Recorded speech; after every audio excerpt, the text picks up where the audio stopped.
வணக்கம் வணக்கம் நண்பர்களே, நான் உங்கள் அரேஸ் ரோபி. இன்னைக்கு நம்ம பார்க்கக்கூடியது, நீங்கள் நினைத்தது நடக்க வேண்டுமா, உங்களுக்கு பிடிச்சது கிடைக்கணுமா, கண்டிப்பாக ஒரே ஒரு விஷயந்தான். அதற்கு தேவையான ஒரே ஒரு பிரின்சிபல் இருக்குது. அதுதான் 5 minutes 5 seconds பிரின்சிபல். இதை நீங்கள் கடைபிடிச்சிங்கன்னா கண்டிப்பாக நீங்கள் நினைச்சது நடக்கும். அதே மாதிரி உங்களுக்கு என்ன பிடிச்சதோ அது உங்கள் கையில் வந்து கிடைக்கும்.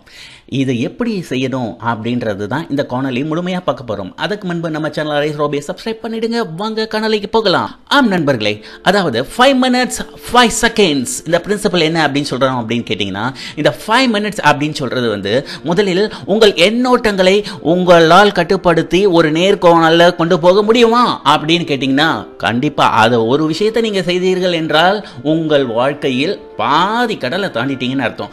அது என்னங்க ஃபோக்கஸ்டா அப்படின்னு நீங்கள் கேட்டிங்கன்னா, நம்ம வாழ்க்கையில் மட்டும் எல்லாருமே பார்த்தீங்கன்னா ஒரு நாளைக்கு கிட்டத்தட்ட 60,000 எண்ணோட்டங்கள் அப்படியே ஓடிக்கிட்டே இருக்குங்களா.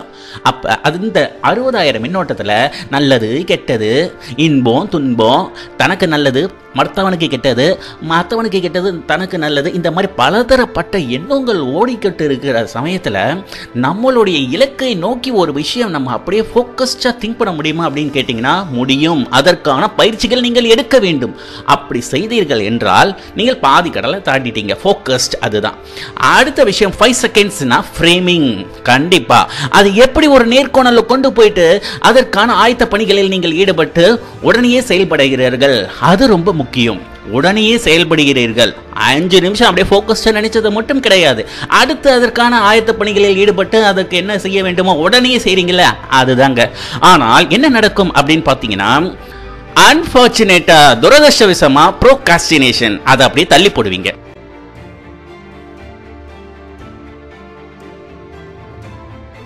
இது எப்படி நடக்கும் அப்படின்னு பார்த்தீங்கன்னா, நம்ம சொன்னபடி இந்த ஃபோக்கஸிங் ஃப்ரேமிங்கை விட்டுட்டு நம்ம மக்கள் என்ன பண்ணுவாங்கன்னா, ஃபோக்கஸ்டாக ஒரு விஷயத்தை கொண்டு போங்க அப்படின்னு சொல்லும் போது உங்களுடைய டீவியேஷன் டைவர்ஷன் தாட்ஸ் வந்து பார்த்தீங்கன்னா சம்டைம்ஸ் நெகட்டிவ் வைப்ரேஷனாக இருக்கலாம்.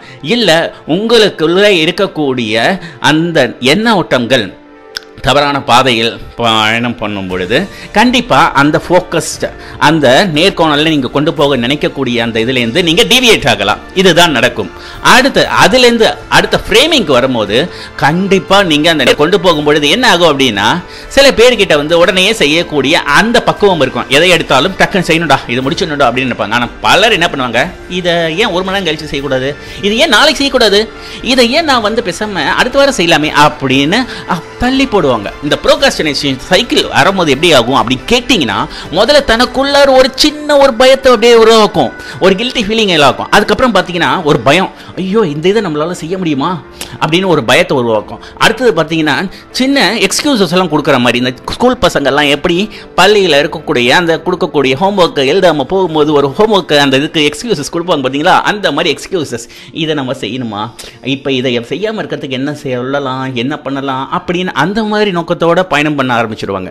ஸோ அந்த ஃபோக்கஸ்டும் ஃப்ரேமிங்கு அந்த சர்க்கிள்லேருந்தே இவங்க வெளியே போயிடுவாங்க.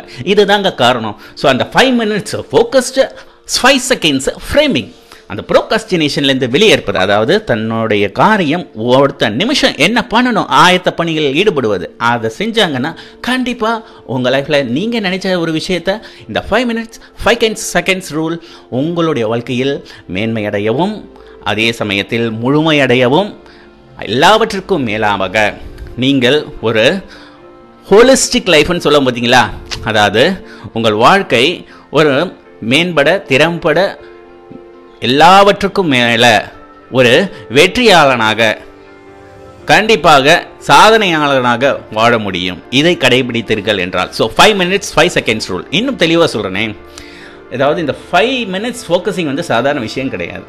ஒரு புத்தகத்தின் எழுதியவர், அவர் பெயர் வந்து பார்த்தீங்கன்னா Dale Carnegie, how to win friends influence people. இது ரொம்ப பிரபலமான புக்குங்க. இந்த புத்தகத்தை எழுதியவர் பார்த்தீங்கன்னா நிறைய சம்பாதிச்சார் காசு. எப்படி அவர் சம்பாதிச்சார்னா அப்படின்னு சிஏஏக்கெலாம் பயங்கரமான ஒரு கேள்வி தோண்டி துருவி பார்க்குறாங்க. டாக்குமெண்ட்ஸ் எல்லாம் எல்லாமே கரெக்டாக இருக்குது. என்னையா எப்படியா நீ இவ்வளோ தூரம் சம்பாதிச்சா அப்படின்னு அவர் பிடிச்சி கேட்குறாங்க. உடனே அதுக்கு அவர் சொல்கிறாரு, ஒன்றும் பெரிய விஷயம்லாம் கிடையாது, நான் எதை செய்கிறதுக்கு முன்னாடியே அந்த ஒரு விஷயத்தை 5 நிமிஷம் அப்படியே ஃபோக்கஸ்டாக இருப்பேன், வேறு எந்த ஒரு விஷயத்துலையும் கவனம் செலுத்த மாட்டேன் அப்படின்னு சொல்கிறாரு. ஓ அப்போ இப்படியெல்லாம் இருந்தால் நம்ம ஈஸியாக நிறைய சம்பாதிக்க முடியுமான்னு கேட்டிங்கன்னா, சம்பாதிக்கிறது மட்டும் கிடையாதுங்க. உங்கள் வாழ்க்கையில் நீங்கள் சம்பாதிக்கிறது அப்பாற்பட்டு உங்கள் மனதை ஒருங்கிணைப்படுத்து உங்கள் செய்ய வேண்டிய வேலை உடனே இந்த 5 minutes 5 seconds ரூலை கடைபிடித்தீர்கள் என்றால் உங்கள் வாழ்க்கையில் சந்தோஷம், நிம்மதி இது மட்டும் இல்லாமல் எல்லாவற்றுக்கும் மேலே ஆத்மார்த்தமான ஒரு நிலையில் ஈடுபட்டால் உங்களுடைய லைஃபே வந்து வேற லெவலில் இருக்குங்க.